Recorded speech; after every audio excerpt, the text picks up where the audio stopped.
talking about breathing. So remember we talked about a couple terminologies. We're talking about how when we breathe in and breathe out, we have to dynamically change the pressure inside our lungs. So we call that the intrapulmonary pressure, right? So we have to change that pressure in relation to the pressure in the atmosphere. So those are the two pressure that we think about. We can't change the pressure of the atmosphere, but we can definitely change the pressure inside our lungs. So as we breathe in and breathe out, you have to either, in order to breathe in, you have to decrease the intrapulmonary pressure about 3 millimeters of mercury below the atmospheric pressure. In order for you to breathe out, you have to increase the intrapulmonary pressure 3 millimeters of mercury above the atmospheric pressure, right?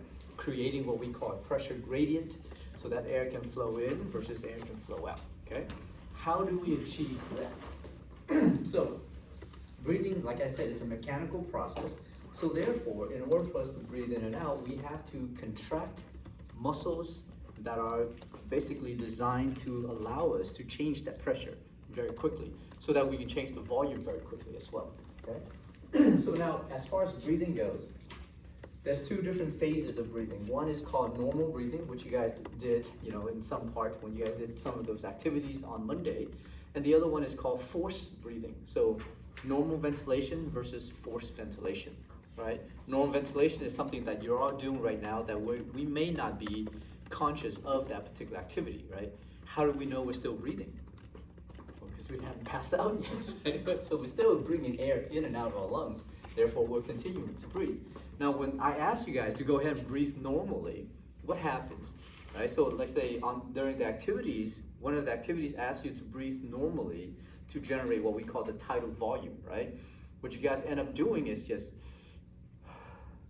so you're actually now bringing in more air and exhaling out more air than you normally should be doing. But that's okay, that's still somewhat normal breathing, that's slightly modified.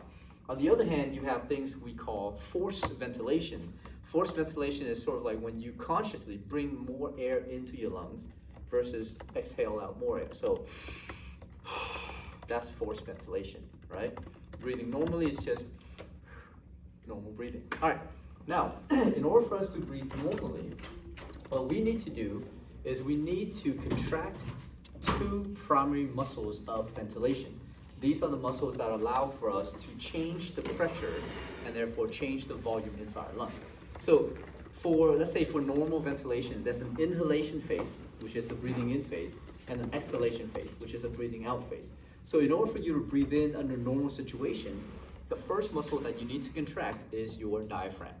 So the diaphragm is a big sheet of skeletal muscle that sits between the thoracic cavity on top and the abdominal cavity on the bottom, right? When it's relaxed, it is dome shaped, so it's like this. But when it contracts, it flattens down into the abdominal cavity. So therefore, in order for you to breathe in, you need to contract your diaphragm, which then will increase the diameter of your thoracic cavity, okay? And you need to also contract another set of muscles called the external intercostal muscles. These are the muscles between the ribs. And between your ribs, you actually have three layers of muscle. You have an external intercostal, an internal intercostal, and an innermost intercostal muscle group. So the external intercostal muscles, they're arranged down this way. That's sort of like this V-shaped structure between each ribs. So they all point down toward the xiphoid process here, right?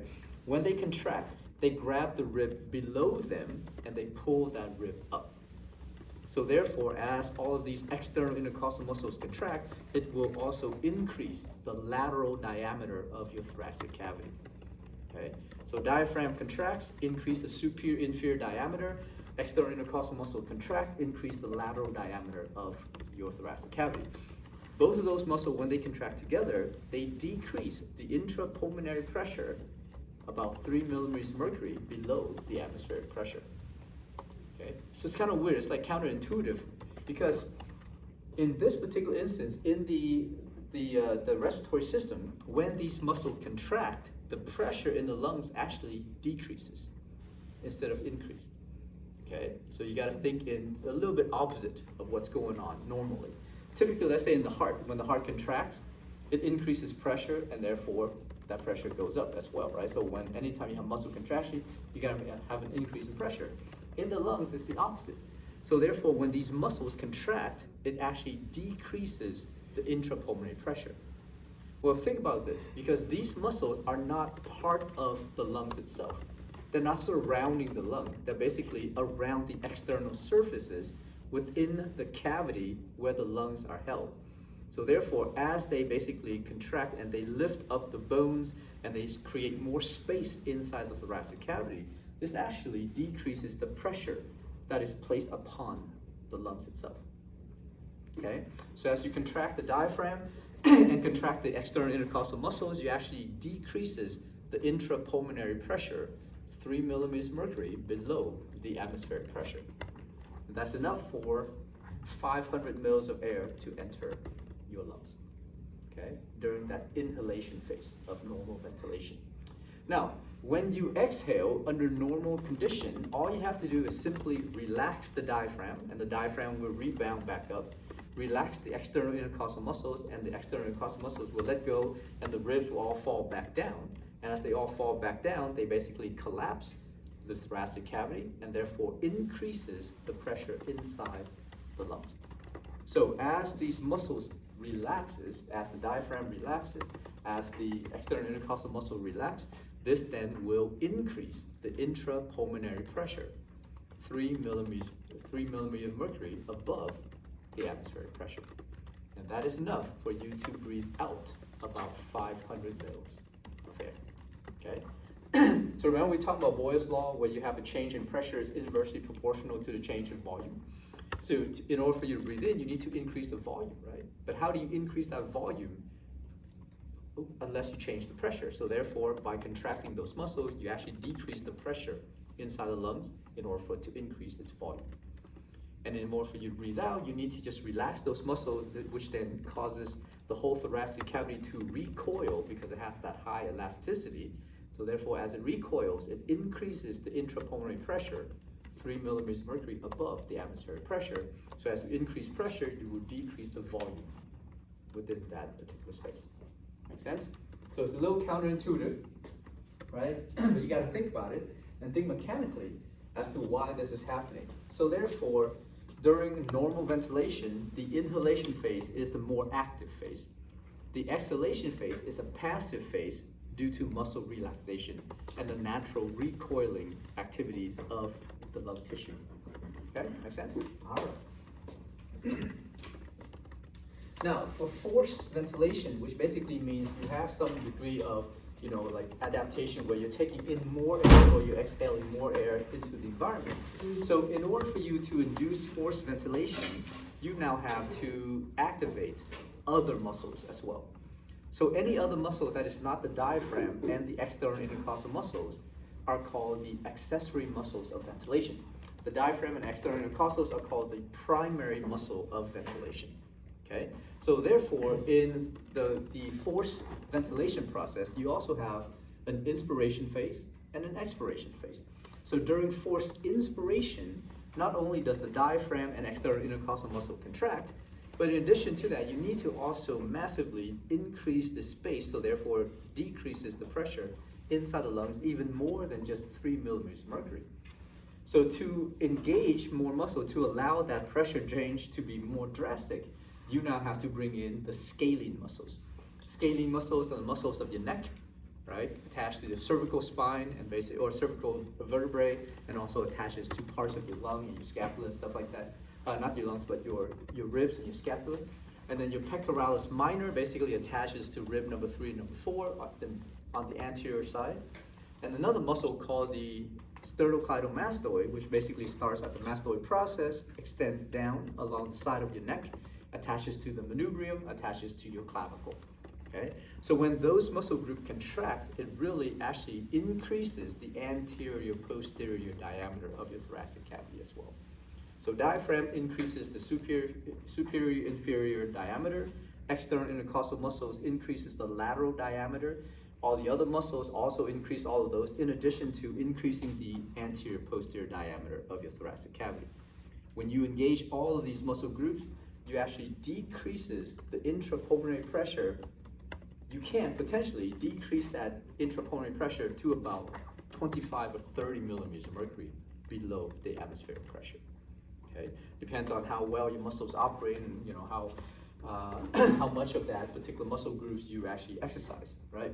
So during that particular phase, you will now bring in more air into your lungs, right?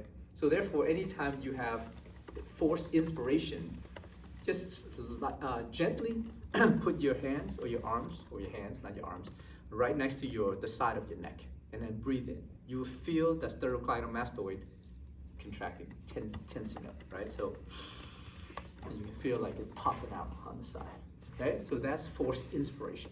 Now for forced expiration, in addition to, let's say, the relaxation of your diaphragm and relaxation of your external intercostal muscles, if from your resting stage you want to exhale more air than just 3 millimeters of mercury, right? So therefore, in addition to relaxing these particular muscles, you now have to contract other muscles to help increase this intrapulmonary pressure much higher than the atmospheric pressure. So one of the muscles is called your internal intercostal muscles. Internal intercostal muscles is the second layer of intercostal muscles, and they are oriented up this way.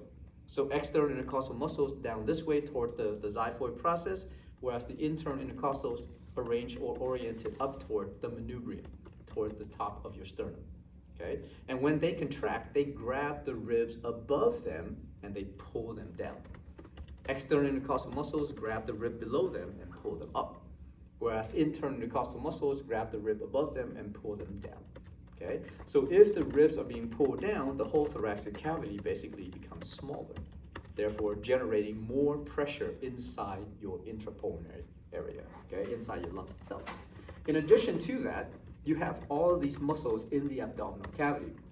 So on the surface, you have the rectus abdominis, you have all your oblique muscles. There's 3 layers of obliques: external, internal obliques, and transverse, like intermost, kind of muscle. So when you engage those muscles, you actually increases the intra-abdominal pressure, right? The pressure inside your abdominal cavity. Now, if you increase the pressure inside your abdominal cavity, that pressure is going to be pushing every which way. One of the areas that it pushes against is the diaphragm. And as that pressure increases, it pushes against the diaphragm, and it pushes the diaphragm up into the thoracic cavity, and therefore increases the pressure inside the thoracic cavity. That's a translational pressure change, right? So if you push from down here up, you're gonna also increase the pressure of the chamber on top, okay? So because of that, this now increases your intrapulmonary pressure much higher than about 3 millimeters of mercury above the atmospheric pressure. So now you can breathe out more air into the environment. Does that make sense? So if you want to induce forced expiration, you can tell by applying, let's say, put your hands around your abdominal area, and as you exhale out forcibly, you can feel these muscles engaging and tensing up. So typically you see your abdominal muscles all tightening up, right? And one of the things that you also do when you're exhaling forcibly is that you will flex over. Your body will flex. Why is that? Because these muscles contract, push your spine forward. Okay, so that's forced inspiration versus forced expiration. Any questions? Okay. So how much pressure change can you actually do? So for inspiration, let's say all you have to do is decrease that intrapulmonary pressure about 3 millimeters of mercury. Okay. During forced inspiration, you can actually decrease that pressure to about 20 millimeters of mercury below the atmospheric pressure. I said 30, I meant 20.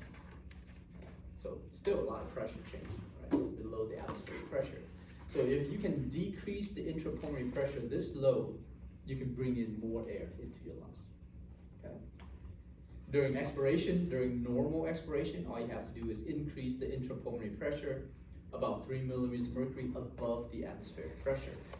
But during forced expiration, as you generate an increase in pressure inside your lungs by engaging all of these other muscle groups, especially your abdominal muscles, you can actually increase that intrapulmonary pressure about 30 millimeters of mercury or higher compared to the atmospheric pressure. So you can actually exhale out a lot more air. All right, now at sea level, the atmospheric pressure is measured at 760 millimeters of mercury.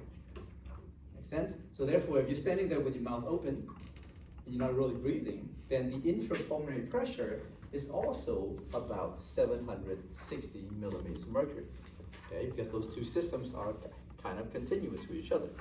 Now, during the inspiration phase, let's say during normal inspiration, right, normal inhalation process, all you have to do is engage your diaphragm, contract your diaphragm, contract your external intercostal muscles, which then decreases the intrapulmonary pressure 3 millimeters of mercury below the atmospheric pressure. So if I ask you, what is the pressure that you measure inside your lungs during normal inspiration, it should be about 757 millimeters of mercury. That is 3 millimeters of mercury below the atmospheric pressure, which is at 760 millimeters of mercury. Okay, so that's the dynamic change that you have to create. Now, during the expiration phase, during normal expiration, all you have to do is simply relax the diaphragm and relax the external intercostal muscle. As the lungs naturally recoil back, this increases the intrapulmonary pressure about 3 millimeters of mercury above the atmospheric pressure.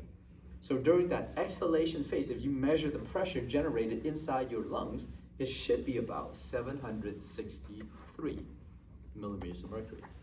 That is 3 millimeters of mercury above the atmospheric pressure. Okay, so those numbers, the positive 3, the negative 3, that is just relative to the atmospheric pressure. Therefore, whatever the atmospheric pressure is, you have to also account for those changes, for those, plus or minus changes that we produce. Also keep in mind during all of these phases, during the inspiration and expiration phase, the intrapleural pressure, that pressure inside that pleural cavity, that thin layer of fluid, right, that exists, must always be lower than any change that occurs inside the intrapulmonary space. Why? Yeah, so the lungs don't collapse, right? Because remember, this pressure inside the lung opposes the pressure out here in the pleural cavity. So if the pressure in the pleural cavity all of a sudden become higher, then the lungs would absolutely collapse because it's going to push against the lung tissue and forces the lungs to collapse. Okay. All right, so all of that breathing leads to what we call the measurement of lung volumes and lung capacities, which is what you guys need to know. Okay, so let me draw this out for you. This is what I was going to explain to you guys in lab on Monday, but then we simply ran out of time because you guys had to do a double lab before you moved. It's okay. Once in a while, you have to stay a little late and do some work.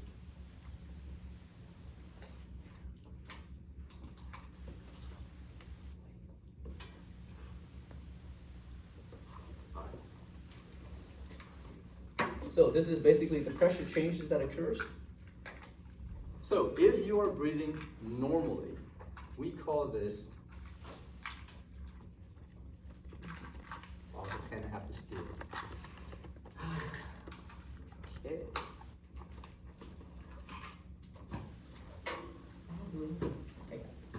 This one doesn't work as well. That's why I stole that one. Hopefully it'll work, but probably been sitting around for too long. All right, so you can breathe normally. Okay, so that's your tidal volume. And as you breathe normally, let's say if you hook a patient up to a machine to basically check their lung volumes and stuff like that, we call that machine a spirometer. And the chart that basically is the result of this machine capturing the breathing, the lung volumes, which you guys did on Monday, that graph is called a spirometry. Okay?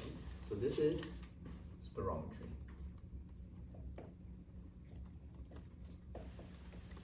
Which is captured by a spirometer, which measures your lung volumes and lung capacities. Okay. All right. So let's say if whoever it was, right? You hook them up to that machine and you ask them to take a couple normal breaths. Okay. So you take a couple normal breaths. There's an inspiration phase, expiration phase, inspiration phase, expiration phase. Then you ask this patient to go ahead and inhale as much as they can. So they will inhale as much as they can. And then at the end of that, tell them to go ahead and relax, and then breathe normally for a couple cycles, and then exhale as much as they can. So they'll exhale as much as they can, relax, and then breathe normally for a couple more cycles. Okay? Then once that is done, you can do other tests to this patient if you want to, but essentially if you capture all this, then you've captured all the lung volumes and lung capacities that is produced by that patient. All right, so what are the lung volumes here? Normal breathing during inspiration and expiration, we call this tidal volume. And tidal volume is roughly about 500 mils of air. Okay? Generally speaking, across the board, between men and women.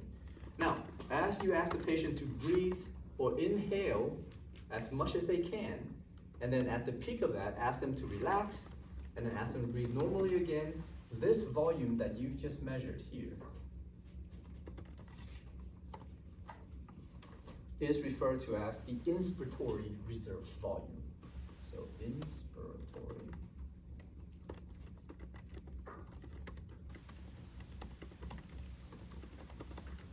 Okay, tidal volume, we'll abbreviate TV. Inspiratory reserve volume, IRV. Okay, so inspiratory reserve volume is a volume that is generated during forced inspiration. Okay, now you ask the patient to breathe normally for a couple cycles, that is still tidal volume now. Once they breathe normally and reestablish their breathing pattern, you can ask them to forcibly breathe out as hard as they can. So they'll breathe out, and then when they finish that, you can say, okay, stop, go ahead and relax, and breathe normally for a couple cycles. So therefore, when you measure this volume here, this is known as your expiratory reserve volume.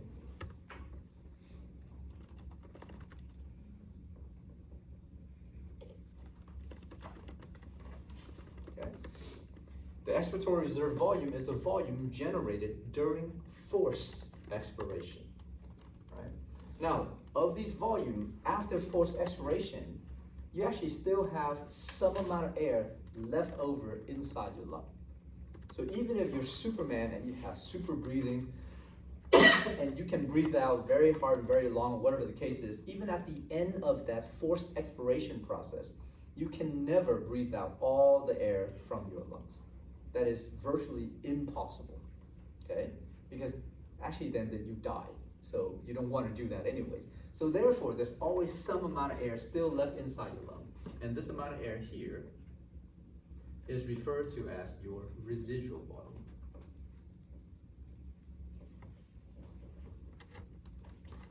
Or your RV.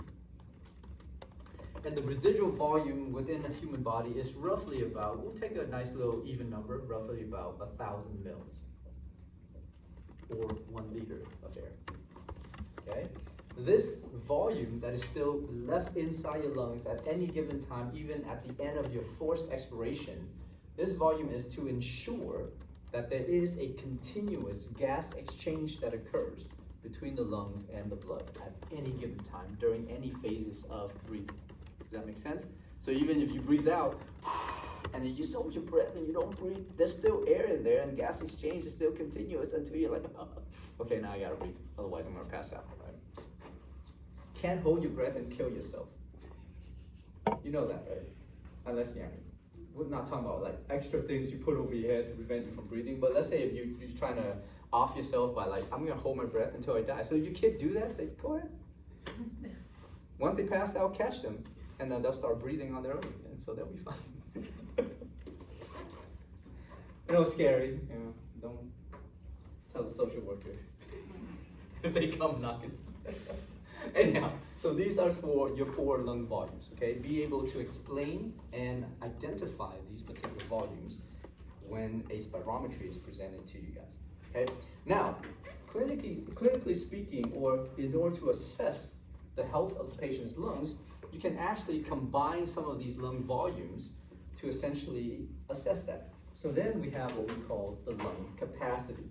Okay, so for the lung capacity, if you take the inspiratory reserve volume and you add that to your tidal volume, these 2 lung volumes together, we get what we call the inspiratory capacity, or the IC.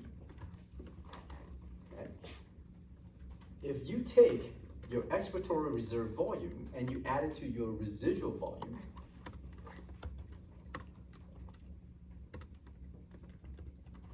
this will give you the functional residual capacity, or the FRC. If you take your inspiratory reserve volume, your tidal volume, and also the expiratory reserve volume, and you add those three volumes together, this will give you the forced vital capacity. Oftentimes, it's just referred to as the vital capacity, right? But sometimes people will call it the forced vital capacity because this overall amount of air that you can generate is mainly through force, inspiration and expiration, through forced breathing. So therefore, we can call this the FVC. Sometimes it's referred to as the VC because it's just the vital capacity. Okay? All right. Now, if you take all four of those lung volumes added together, so basically taking the inspiratory reserve volume, the tidal volume, the expiratory reserve volume, and the residual volume, this will give you the total lung capacity,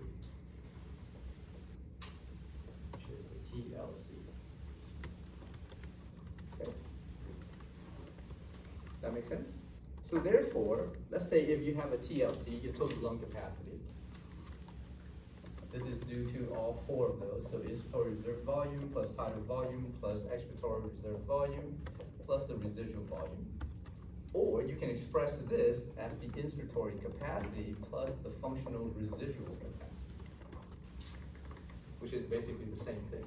Because inspiratory capacity is a combination between these two. And functional residual capacity is a combination between those two.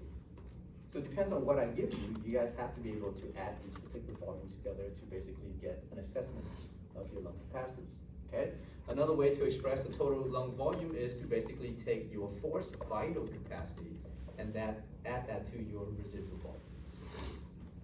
Because forced vital capacity is inspiratory reserve volume, tidal volume, and expiratory reserve volume together. Right? And then residual volume is by itself. Okay? So therefore, there's multiple ways for you to achieve or measure the total lung capacity. Okay? For functional or forced vital capacity, again, this is inspiratory reserve volume plus the tidal volume plus the expiratory reserve volume. Okay? Or another way to express this is to take the inspiratory capacity, add that to the expiratory reserve volume. Make sense? Okay. I've seen other ways too. You can imagine other ways that's going on with this particular way to kind of add all these together. I've seen where they basically taken the inspiratory reserve volume, add to the tidal volume, and then add to parentheses the expiratory reserve volume minus the residual volume, which is weird. You just don't account for the residual volume. Why would you even take that in and then subtract it? But who knows? It's just different ways of expressing the same thing. Okay, so keep in mind the lung volumes and lung capacity. Okay. So all of these capacity and some of these volume may change. So the inspiratory reserve volume, expiratory reserve volume actually is more dynamic because it differs in different people. Depends on your overall health, lung health, and depends on the musculature that surrounds your thoracic cavity. If you don't have a lot of good muscle activities, because let's say you haven't really, depended on them too much, because you haven't exercised or whatever the case is for a prolonged period of time, then those muscles may not be adapted to generate this volume adequately. If you're an athlete and you're basically running all the time, exercising all the time, dynamically, moving yourself all the time, then the muscles that basically will allow you to generate these force type of breathing is more adapted for that.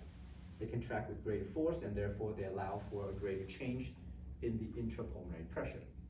If you can change your intrapulmonary pressure much better, you can bring in more volume or exhale more volume much more effectively.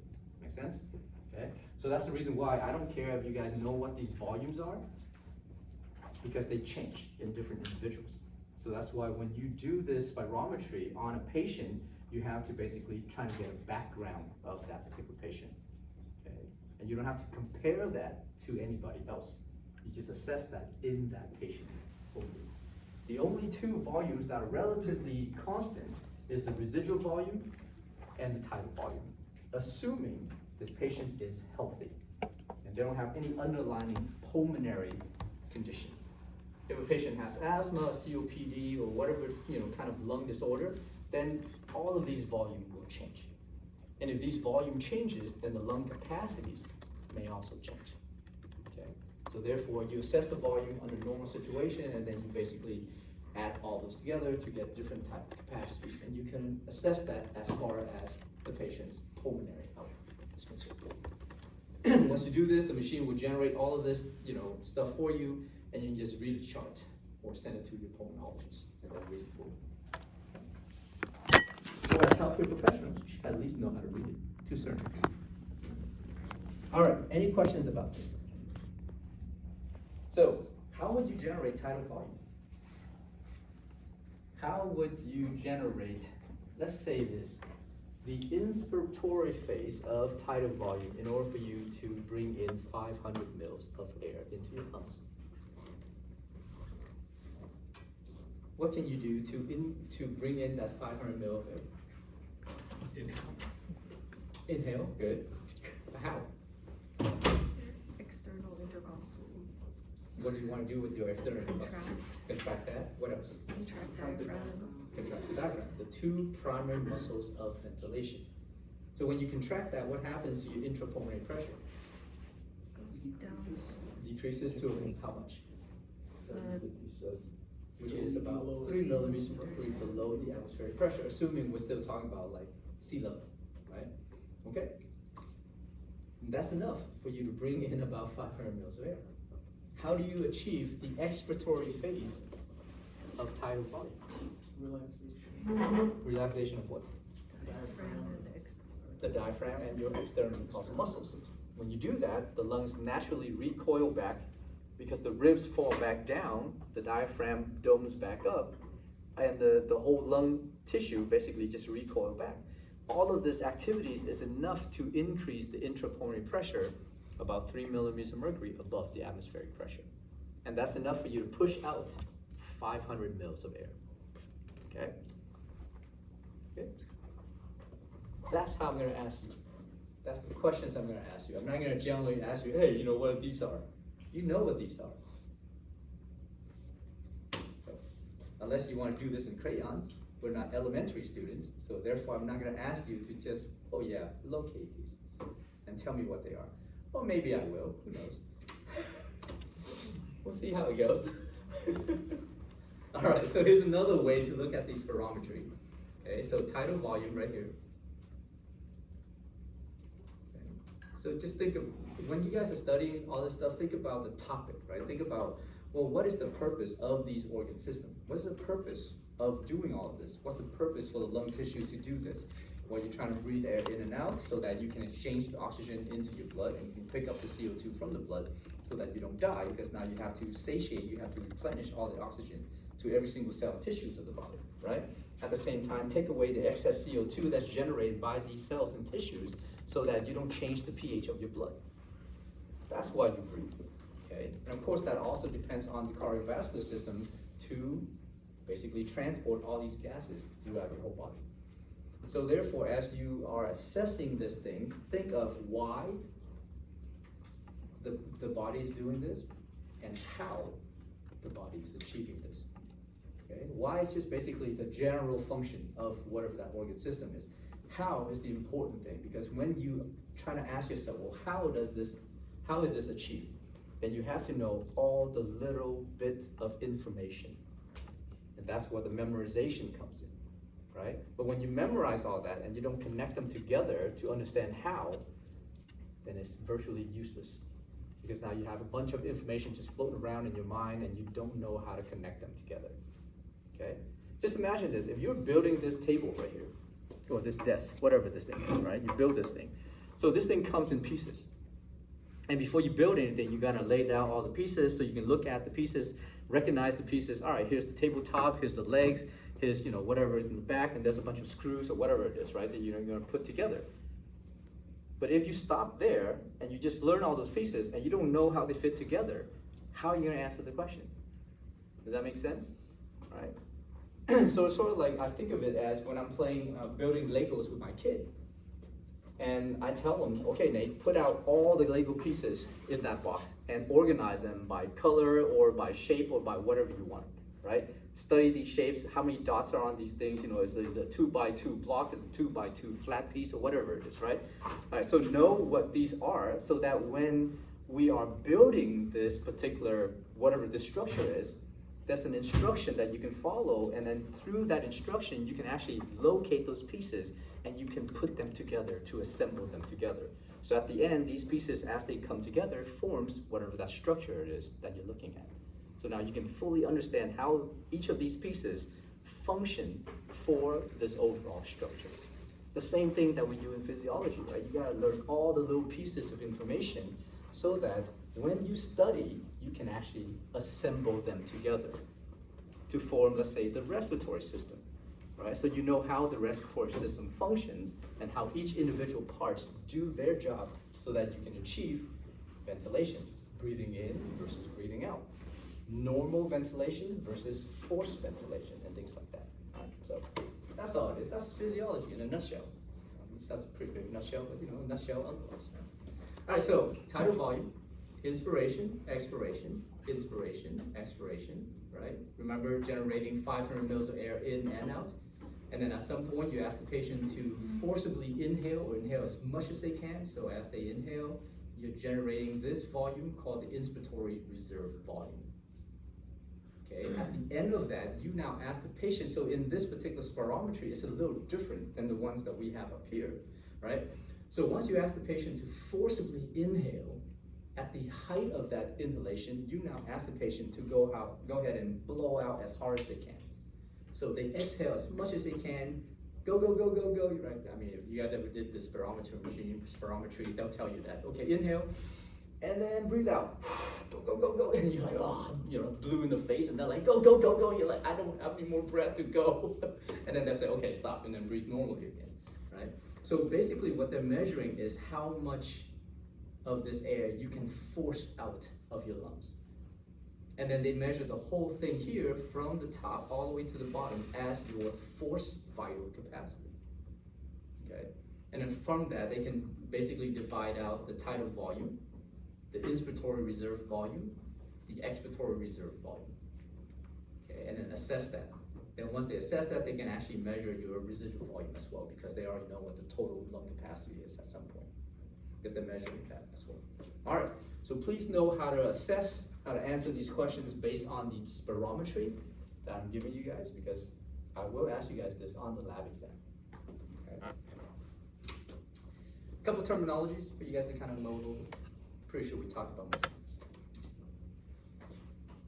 Pulmonary function test is basically what this spirometry is. So anytime you have a patient coming in for any kind of, let's say, pulmonary condition, right? Asthma, COPD, whatever the case is. And if they basically say, oh yeah, I may have difficulty breathing, I don't know, maybe it's the weather, maybe I have asthma, I don't know. So what you can do is, in order to assess their, let's say, lung health, you can do a pulmonary function test. Okay, a pulmonary function test is exactly what this is. Now, one of the things that we actually measure in the pulmonary function test is this other volume called the FEV1. And I think you guys did this in the lab as well, in the lab activities on Monday. Maybe, I don't know. FEV1 is called the forced expiratory volume within the first second of forced expiration. Okay, so imagine, let's say, let me draw another spirometer for you. Or spirometry. Let's say if you are breathing normally, asking the patient to breathe normally, and then tell the patient breathe in as much as you can, and then breathe out. Keep going, keep going, keep going, keep going. Okay, relax. and then breathe normally again. Okay? So basically what you're assessing now is that this whole thing here is your forced vital capacity, okay? But what you're also basically is interested in is that during this duration of forced expiration, in the first second of that forced expiration, how much air is actually exhaled, okay? Now, what happens during the first second of expiration? So imagine you're breathing in, and you're holding all this air inside your lung. And then they say, okay, now go ahead and breathe out. So the first thing you do is you start to relax all these muscles that basically generate all this air, right? As soon as you relax those muscles, what happens first? Do you start to engage the other muscles, or does the lung tissue naturally recoil? It's the recoiling of the lung tissue first. So therefore, as you start to exhale, once you let go, the lungs just naturally recoil, and then it is followed by that extra burst of muscular contraction, right? Your internal intercostal muscle, your abdominal muscles. So therefore, as you exhale, in that first second, it's actually due to the intrinsic recoiling of your lung tissue. So we want to measure how much volume of air is actually generated during this first second of forced expiration, because that will give us an indication of the overall health of the tissue of your lungs. Because if you don't have that natural recoiling activities of your lungs, it will not generate a high amount of air. Make sense? The rest of that forced expiration is just basically due to muscle contraction that pushes more air out. So therefore, during that first second, let's say if the from here to about here is the first second of that forced expiration, right? And the rest of this is due to muscle contraction, then we call this the FEV1, which is the forced expiratory volume within the first second of forced expiration. This is the assessment of your lung volumes, or the lung tissue itself, the natural recoiling activities of your lung tissue. Because remember, the lung tissue is highly elastic, right? That's one of the intrinsic activities or characteristic of the lungs, thus allowing it to expand easily to accommodate air. And because it's highly elastic, or compliant is highly elastic, it also naturally recoil back as it expands outward. Right? All right. So that's the same thing there. So this leads us to the clinical assessment of two very basic pulmonary disorders. One of this disorder is referred to as a restrictive lung disorder. Restrictive lung disorder refers to any kind of disorder in the lungs that prevent or restrict the lungs from expanding. Okay, so therefore it has lost some degree of compliancy overall. Does that make sense? So the compliancy of the lung is somewhat bad, so therefore you actually lose a lot of this lung volume that you can actually generate. So in restrictive lung disorder,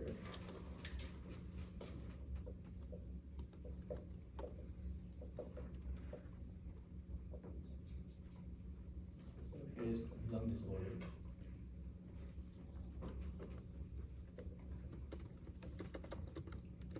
In restrictive lung disorder, both the FEV1 and the FVC is going to be low.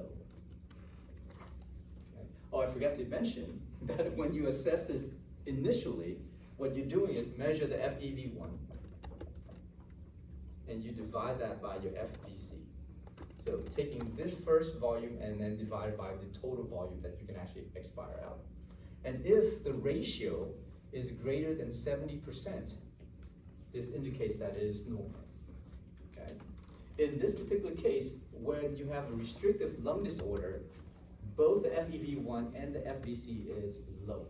So therefore, the ratio is still normal. So ratio would be considered normal, right? Because both of them are low. However, if you see a normal ratio with both of these being low, think restrictive lung disorder. And then you can investigate further by doing X-ray, CT scan, whatever you want, right? All right, for the other type of disorder, we have what we call obstructive disorder. In obstructive lung disorder, this is when there is something obstructing the passageway of air, obstructing the conducting zone of the lungs to either bring air in or allow air to escape the lungs. Okay, so maybe you have some kind of bronchial constriction like asthma or COPD or whatever. You have too much mucus building up inside that conduction zone of your lungs, right? Or maybe your alveoli are completely blown out, so therefore the gas exchange interface is much, much less now than what you had before. Okay, so whatever the case is, in obstructive disorder, your FEV1 will be low, and your FVC is actually normal, or low normal, one of those. So therefore, your ratio will be low, okay? Because the top number is low, the bottom number stays relatively the same, the ratio is gonna be lower than 70% now. Does that make sense? So when you see that and you have less than 70% when you assess this, then think obstructive lung disorder. Okay, and then you can investigate further as to why. Maybe the patient tells you, oh yeah, I have difficulty breathing when I'm exercising, you know, I cough a lot, I have eczema, whatever the case is, right? So typically if children comes into your clinic and they have eczema and they have some degree of, let's say, exercise intolerance, they can't exercise for too long, they don't have enough stamina to do so, whatever the case is, that could be a sign of asthma also, okay? Or exercise-induced asthma, or maybe they have asthma that hasn't been diagnosed yet. Okay, so that's one of the things that you can do to diagnose some of these conditions. All right, just kind of look at these. I don't know if I'm going to ask you guys too much on these particular clinical conditions, but this is just one of the ways we use the spirometry to basically assess the patient's health and then allowing us to investigate further. Because one of the first steps to kind of figuring out some kind of pulmonary disorder is to do a pulmonary function test. After that, you can follow up with a chest x-ray, CT scan, whatever you guys want, right? Even a lung biopsy if in severe cases and stuff. Okay? Questions? All right, let's talk a little bit about these particular atmospheric pressure and stuff like that, and how we derive at this atmospheric pressure and how that's related to the pressure inside the lungs and things like that during the inspiration versus expiration phase. Now, there's obviously a law to talk about what we call the collective pressure within what we call a gaseous system. So if you have a gaseous mixture, okay, so let's say in the air, the environment that we live in, the air that we breathe in, is not made up of only one type of gas. There's multiple type of gases that are collective together within the environment that we breathe in, okay? Each one of those particular gas will exert its own pressure because gas expands, and that's how we measure how much of that gas is within some kind of gaseous mixture, okay? So therefore, as we measure those individual gases, each one of those will exert what we call a partial pressure. And you take the partial pressure of each one of those gases and you add them together to get the total pressure of a gaseous mixture. Make sense? Okay. That is called Dalton's law. Okay, so Dr. Dalton states that in a gas mixture, whatever that gas mixture is, maybe it's in a laboratory setting, maybe it's in the environment that we breathe in, right? A gaseous mixture is due to a mixture of different types of gases. In order for us to measure how much gases are in this mixture, we can measure the individual partial pressure of each gas. Therefore, every single gas, nitrogen gas, oxygen gas, CO2, carbon monoxide, whatever have you, that's in the environment, will basically exert what we call a partial pressure. And each of those partial pressure are added together to form the total pressure of that system, okay? So at sea level, when we are breathing in this gas, of all of the contents of the gases, right, 21% of the gas that we breathe in is actually oxygen. So if oxygen accounts for 21% of all the gases that exist inside the environment, the total atmospheric pressure we stated at sea level is 760 millimeters of mercury. Makes sense, right? That's the total atmospheric pressure due to the collective partial pressure of all the gases that exist within the environment. So therefore, if the gas that we breathe in contains, or 21% of that gas is oxygen, then we can measure the partial pressure of oxygen in the air at sea level by taking 760, multiply that by 21, I don't know why 20%, it was 21%, right? 20%, give or take. That would give you roughly about 159 millimeters of mercury. This number represents the partial pressure of oxygen in the atmosphere at sea level, okay? This is basically how much oxygen we're actually breathing in every single time we take a breath. So let's round it up to 160. Makes it easier for us to kind of look at that because we like round number.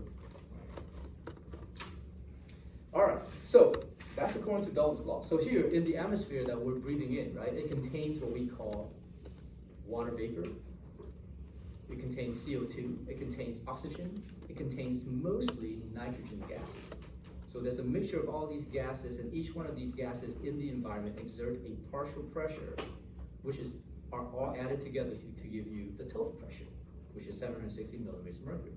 When we inhale that atmospheric air, and it is taken all the way into your alveoli, those gases starts to change in content. So the amount of water vapor in the air is now 47 millimeters of mercury within the alveoli. And you guys remember, throughout the conducting zone, right? One of the functions of the conducting zone is to humidify the air that we breathe in. As the air rushes against the mucosal surfaces, there's a lot of blood flow within that mucosa, and the blood flow releases heat and moisture and stuff like that, and therefore the air, as it rushes through there, becomes humidified. Make sense?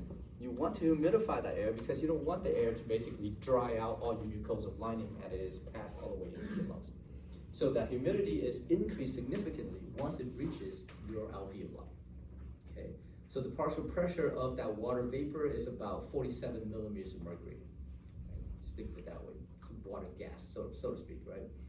The amount of CO2 in the environment is actually very low. It's about 0.3 millimeters of mercury. But once you inhale that CO2 or that air into your alveoli, the amount of that CO2 inside the alveoli is actually at 40 millimeters of mercury. Remember, all of these represents the partial pressure of those individual gases, okay?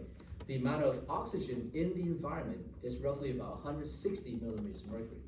But once you inhale that all the way into your alveoli, it decreases down to about 105 millimeters of mercury. The amount of nitrogen is 601 in the atmosphere. Once it reaches the alveoli, it drops down to 568 millimeters of mercury. So there's some degree of loss and some degree of gain of some of these particular gases, but all of these are still partial pressure of all of those collective gases that are added together to give you a total of 760 millimeters of mercury. So this is still in accordance to Dalton's law, okay? A gaseous mixture is due to the collective partial pressure of individual gases to make up your total pressure, okay? All right, this is just a chart to show you as you start to change altitude from sea level, you also start to change the atmospheric pressure. And as you change the atmospheric pressure, you also change the amount of oxygen in that environment that you're breathing in. So if you're climbing a mountain, it depends on how high that elevation is, you may need supplemental oxygen. Otherwise, you may not have enough oxygen from the environment to satisfy your body. All right, now along come Dr. Henry. Dr. Henry, probably Dr. Dalton's friend. You know, I'm pretty sure they're colleagues at some point, right? So Dr. Henry came along, he says, Dalton, I really liked the way you think. It makes perfect sense because according to physics, if you have a gaseous mixture, obviously you have to take into account individual gases as they're added together to give you the total pressure. Cool, but you have to remember that the body is a fluid environment. So therefore, what happens to those gases when they diffuse from the alveoli, which is a gaseous mixture, into the blood, which is a fluid mixture, right? Which is some kind of solution. So Henry extended or expanded on Dalton's law and states that once the gases diffuse from the alveoli into the blood, now it's inside a fluid environment. And once it's in that fluid environment, it also exerts a partial pressure to the total pressure of that solution.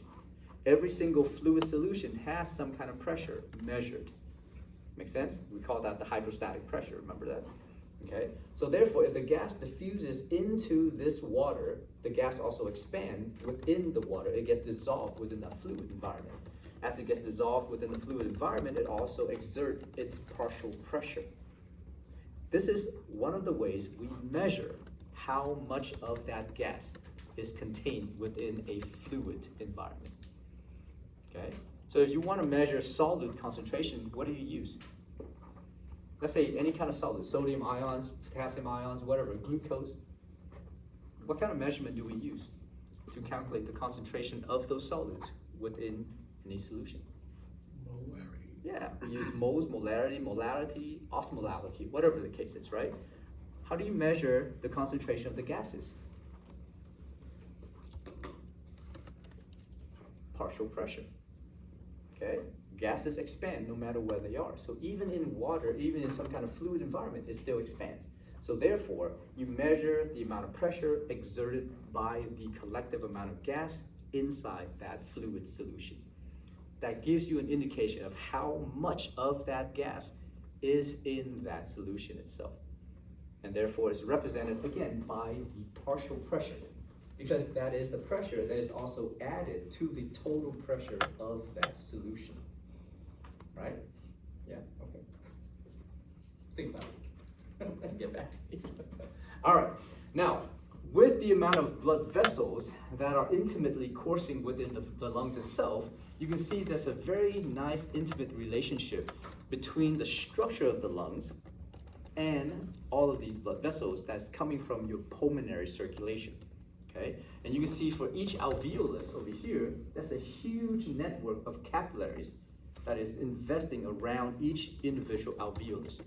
This maximizes the amount of gas exchanges between the blood and the lungs all the time. Because remember, we have to have massive amount of gas exchange occurring in the lungs. Okay? This is the reason why we inhale air. This is the reason why we also exhale the air. As we inhale the air, we're bringing in oxygen so that the oxygen can diffuse rapidly into these blood vessels. So it can be transported to all the tissues of the body, right? At the same time, the gases from the blood, like CO2, has to diffuse out into the alveoli so that you can exhale that out to get rid of the CO2 that is being generated within the body. Okay. So that's important for us to understand, right? And therefore, the relationship between the pulmonary circulation and all of those alveoli achieve that maximized effort of diffusion of the gases. Okay. Keep in mind that anytime we talk about partial pressure of any gases, oxygen or CO2, we are referring to the concentration of those gases within a fluid environment. So let's say in the blood, what is the fluid environment of the blood called? Plasma.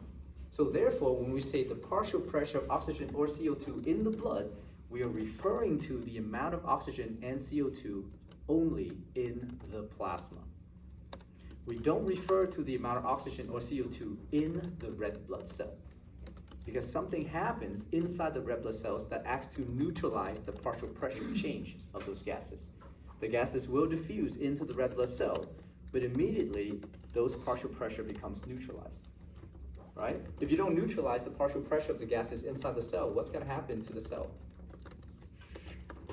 It's going to explode. Okay? And the main purpose of the red blood cell is to transport the gases, not to explode, because too much gas has entered the red blood cell. Okay? So therefore, there has to be a way to neutralize that. So anytime we talk about a partial pressure of a gas, we are only referring to that amount of gas in the plasma only.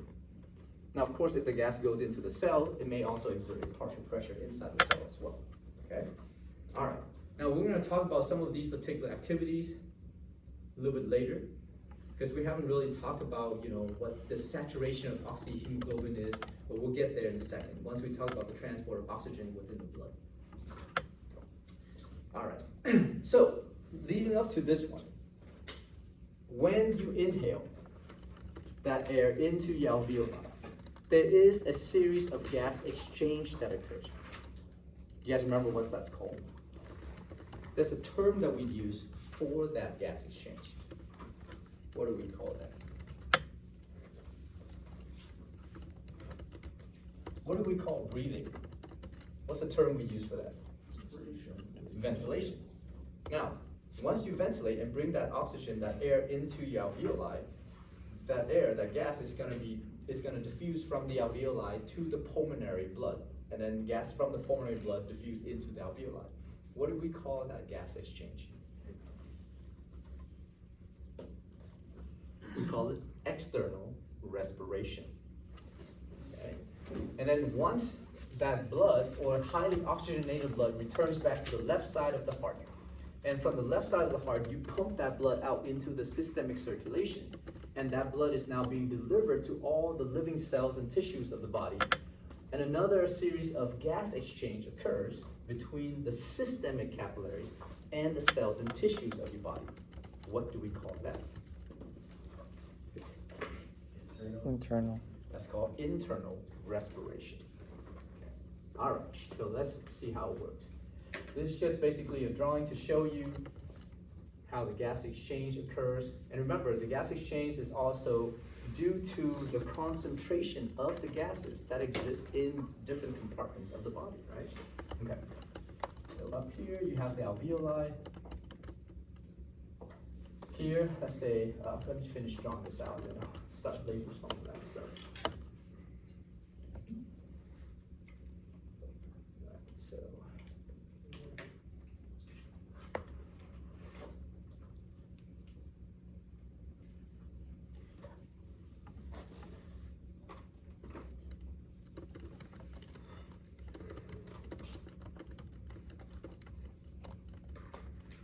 Turns back to this area.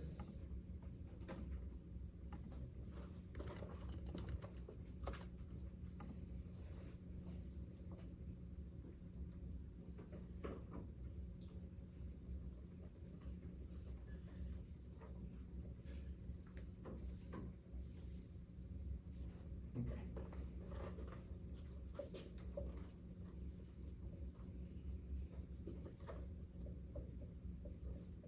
So this is the cells and tissues of the body.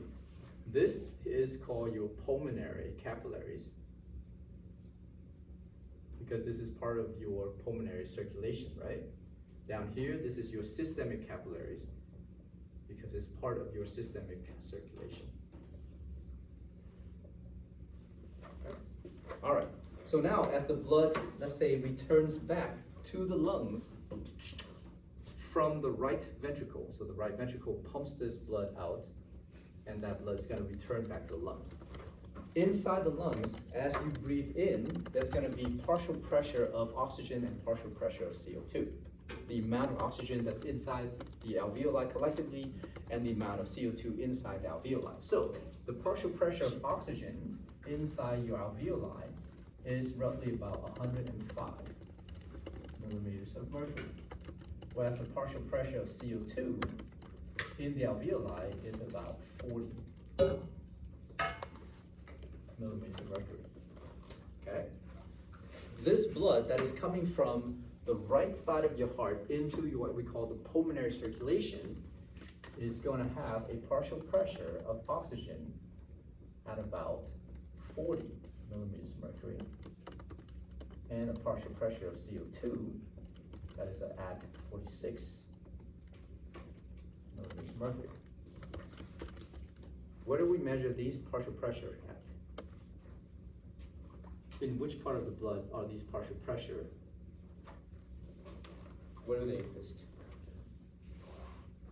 Deoxygenated blood. Yeah, but where are we in the blood itself? Where are those partial pressure? Plasma.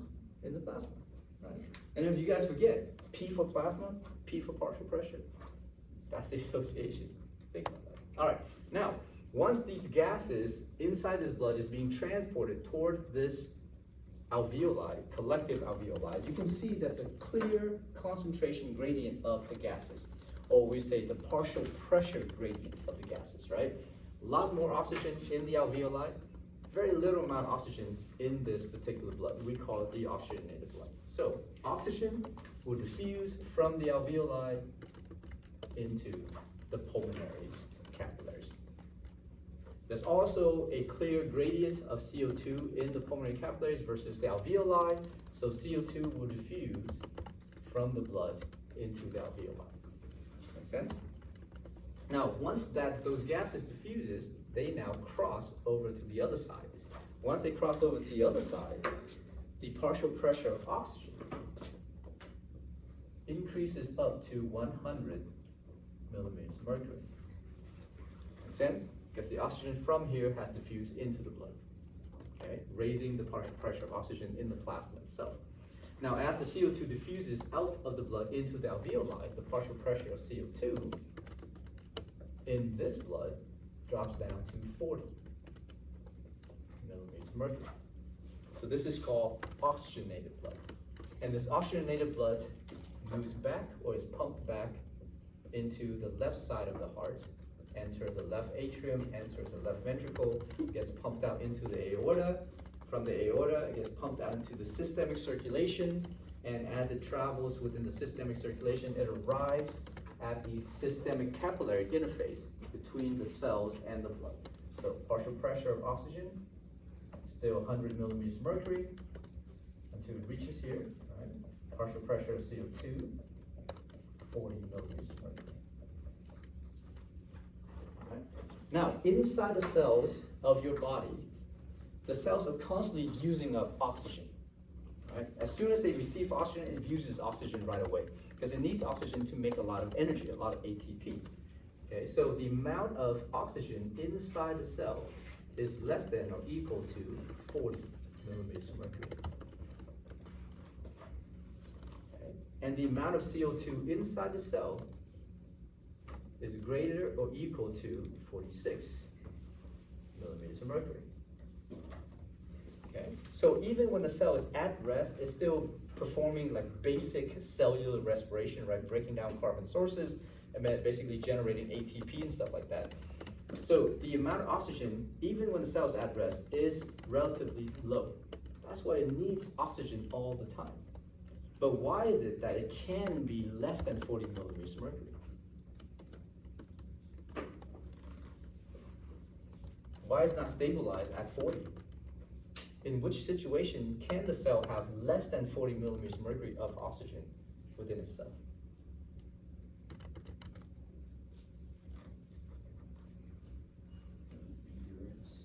During what? So during any kind of increase in metabolism, when the cell all of a sudden has an increase in metabolic activities, the cell becomes more active for whatever reason it is, right? Imagine as a skeletal muscle cell. So like Jonathan said, if you are now engaged in some kind of exercise, the skeletal muscle has to work harder. As it work harder, it has to consume more oxygen. And that's the reason why, if the cell has an increase in metabolic activities, the partial pressure of oxygen inside the cell is going to be lower than 40 millimeters of mercury, which means the amount of CO2 inside the cell may increase above 46 millimeters of mercury. So during that time, now the cell really needs the oxygen from the blood and really need the blood to get there so that the blood can take away the CO2 as well, right? Remember we talked about a lot of that stuff. How do we regulate the movement of blood and stuff like that within blood vessels?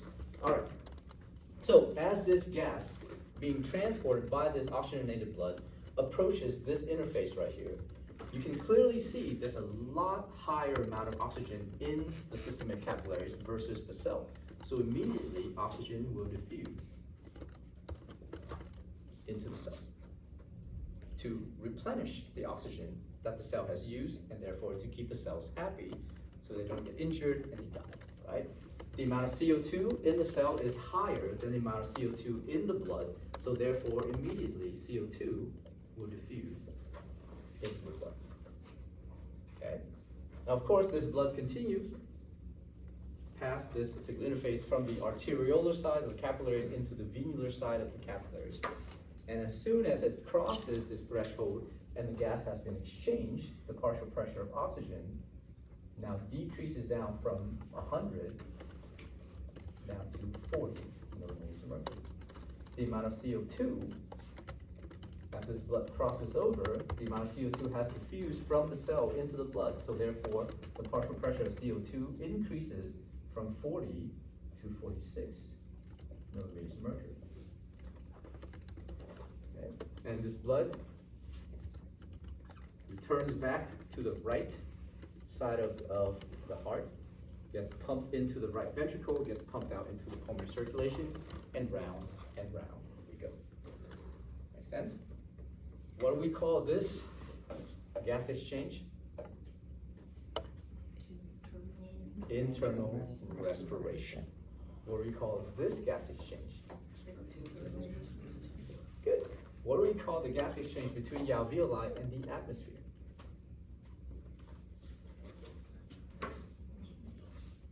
Ventilation. That's just simply breathing. Okay, all right, good. Questions? All right, excellent. Same thing, same picture, a little more elaborate. So here they also include the ventilation process. Oh, up here, sorry, ventilation process. This is external respiration. This is internal respiration down here. Okay. All right. Now, while all this is happening, in order for you to maximize the amount of gases that are being exchanged between the blood and the lungs, you have to understand the resistance to blood flow within your pulmonary circulation is very, very low. Okay? The overall pressure inside your systemic circulation, like over here, is actually super high, right? Remember those? But then remember, keep in mind that inside the lungs, because the lungs are highly compliant, it can stretch easily to accommodate volume. So therefore, there's very little amount of pressure that regulates blood flow through the pulmonary circulation. The right ventricle can generate adequate amount of pressure as it contracts to really push all that blood easily throughout the pulmonary circulation without relative ease and very little amount of resistance. You don't want high resistance. Make sense? Because if you have high resistance, then you will have a decrease in blood delivery to the alveoli.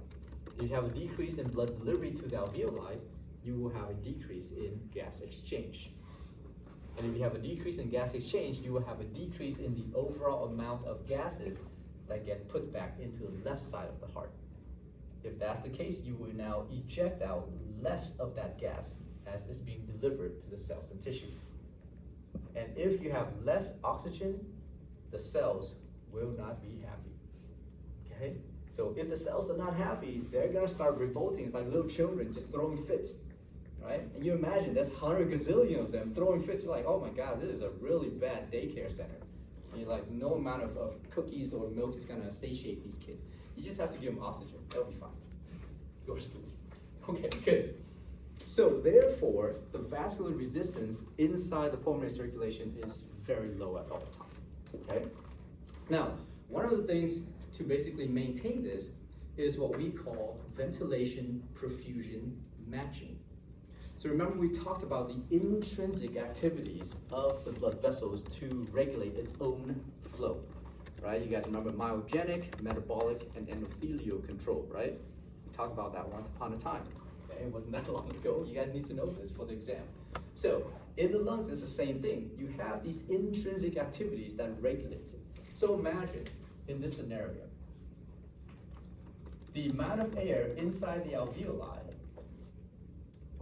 is referred to as ventilation, because through ventilation, this is how you achieve that amount of air. So imagine if inside the alveoli, the partial pressure of oxygen is 100, let's say 100 millimeters of mercury, right? Okay, now this blood flow here that delivers blood, let's imagine that the amount of blood, the volume of blood, is about 100 mils as well. So the blood flow is referred to as perfusion. The air coming into the alveoli is known as ventilation. So the ventilation and the perfusion has to match each other, which means the amount of oxygen in the alveoli will dictate how much blood is delivered within these capillaries. Okay, so imagine they match, right? 100 millimeters of mercury oxygen matching with 100 mils of blood flowing within those capillaries toward this alveoli. Now, all of a sudden, if you increase the amount of gas in this alveoli, so partial pressure oxygen now goes up to, let's say, 110 millimeters of mercury. okay? If that's the case, let's say the original volume that's being transported here is 100 mils. What do you need to do to this blood delivery? You have to increase that volume. Why? Because if you have an increase in ventilation, you have to match that by increasing the perfusion. How do you increase perfusion? How do you increase blood flow? You guys remember Ohm's law? Come on. F delta P over R. Increase pressure. So how do you increase flow? Increase pressure. Well, increase this or decrease that. You want to decrease this? It's probably easier to do, right? So how would we decrease resistance? Increase radius. To do what? Say it louder. I can't. Increase radius. I'm getting old. I have to press my- Increase the radius. Good. How do you increase the radius? What regulates the radius of a blood vessel? The vasomotor center. The smooth Not necessarily. That's only for the baroreceptor stuff. But what kind of structure surrounds the blood vessels that can easily regulate the diameter or radius of any blood vessel? Smooth muscle. So the smooth muscle detects how much pressure is in these alveoli. Okay, so there are natural baroreceptors in here. They basically detect the amount of pressure. The smooth muscle will automatically respond as you increase the pressure or as you decrease the pressure in the alveoli. So the pressure in the alveoli is going to directly stimulate the smooth muscle. And when that's the case, let's say now you have an increase in pressure, the smooth muscle will relax. As the smooth muscle relaxes, what happens to the radius?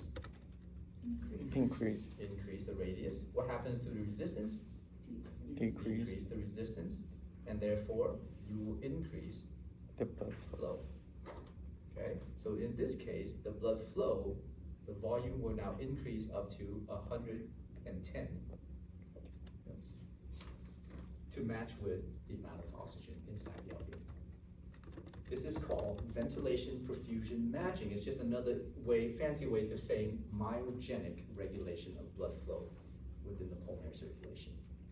Okay. On the other hand, let's say if you have this alveolus, now instead of the usual 100 mils or 100 millimeters of mercury, it decreases down to 90 millimeters of mercury of oxygen. What's going to happen to this blood vessel? So here, let's say you have the volume that is about 100 mils being delivered to this, within this capillaries. So again, immediately, this will stimulate your smooth muscle. Smooth muscle detects a decrease in ventilation. So what it's going to do now is that the smooth muscle will naturally, automatically contract. When the smooth muscle contracts, what happens to the radius? Decrease. Decrease. What happens to the resistance? Increase. And what happens to the flow? Decrease. There you go. So automatically, the flow, which basically is indicative of the amount of volume, decreased down to 90. Ventilation, perfusion, matching, right? It's just an intrinsic way for the lungs to regulate how much blood is diverted to different parts of the lungs. Depends on how much oxygen has been placed into each alveoli. Because when you inhale, you imagine air rises, so therefore the top of your lung actually receives the most air, the most oxygen. The bottom receives the least amount of oxygen. Okay? So then the lung has to massively regulate these blood flow to match with that. What if you don't match? What if, let's say, you have 110 millimeters of mercury of oxygen in the alveoli, but you still only have 100 mils of blood flowing through this capillary? What's going to happen? You wasted 10 millimeters of oxygen, because not all of those oxygen can rapidly diffuse in here, since there's not enough volume of blood to transport them. So this creates what we call a dead space, which means this amount of oxygen is wasted. It's not being transported in the circulation. Okay? What happens if you don't match this? So here, let's say you have 90 millimeters of mercury of oxygen only, but you still have 100 mils of air, of blood, instead of decreasing it down to 90. What's gonna happen here? Since there's less oxygen, there's gonna be less diffusion of oxygen, and therefore there's not enough oxygen to take to the blood. You will create what we call a shunt. Okay? In a shunt, your arterial blood, which is supposed to have high oxygen, will now have relatively lower amount of oxygen overall. Alright, so keep that in mind. Ventilation perfusion matching is a very important concept. We're not going to talk about these particular medical symptoms. If you guys want to read it, you guys can read it. Yep. Sorry, so for ventilation perfusion matching, the purpose is just to maintain constant partial pressure of the oxygen. Well, not just that. The purpose of that is to maintain adequate blood flow to different parts of the alveoli to match with the amount of oxygen that you can potentially allow for diffusion to occur. Because if you have too much blood flow to an area that has very little oxygen, you just wasted all that volume of blood. Right? If you have too little blood flow to an area that has a lot of oxygen, then you waste all the oxygen because it's not going into the blood adequately. Right? So therefore, you have to match that all the time. I'm going to leave this pulmonary disorders like the asthma, the COPD, and all that stuff for the presentation at the end of the semester. Okay, so that is one of the potential topics that you guys can, pick up for the presentation. That's extra credit. So we're not going to talk about this. You guys can talk about it. Educate all of us when it comes time for that. All right. I don't think there's anything else. Let me see for this particular chapter.